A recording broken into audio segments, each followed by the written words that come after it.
IMC বন্ধুসকল মই আজি আপোনালোকক IMC এটা সুন্দৰ প্ৰডাক্ট এলো ডাইজেষ্টৰ বিষয়ে ক'ব লৈছোঁ। এলো ডাইজেষ্ট এটা সুন্দৰ প্ৰডাক্ট, হাৰ্বেল প্ৰডাক্ট আৰু IMC প্ৰায়বিলাক প্ৰডাক্টে আপোনাৰ হাৰ্বেল হয়, WHO চাৰ্টিফাইড আৰু GMP চাৰ্টিফাইড, হালাল চাৰ্টিফাইড। সেইটো কাৰণে সকলোৱে এইবিলাক ব্যৱহাৰ কৰিব পাৰে। ইয়াত কোনো ধৰণৰ কেমিকেল দিয়া হোৱা নাই। কেমিকেল মুক্ত যদি আপুনি মেডিচিন বিচাৰে, আয়ুৰ্বেদিক মেডিচিন আপুনি IMCতে পাব গোটেইবোৰ।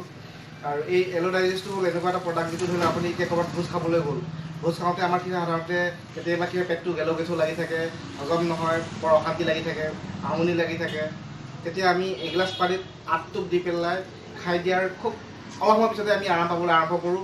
আৰু ই মানে আমাৰ হজম শক্তি বঢ়াব পাৰে, পেটৰ যিকোনো ধৰণৰ গণ্ডগোলবিলাক লাহে লাহে নিৰাময় কৰিব পাৰে। সেয়েহে যিসকলৰ বদহজম আছে, খাদ্য সোনকালে হজম নহয়, খোৱাৰ পিছত পেটটো গেলো গেছো লাগি থাকে, তেওঁলোকে এলো ডাইজেষ্টটো ব্যৱহাৰ কৰিব পাৰে। ই এটা সুন্দৰ প্ৰডাক্ট, সুন্দৰ হাৰ্বেল প্ৰডাক্ট, গুড IMC।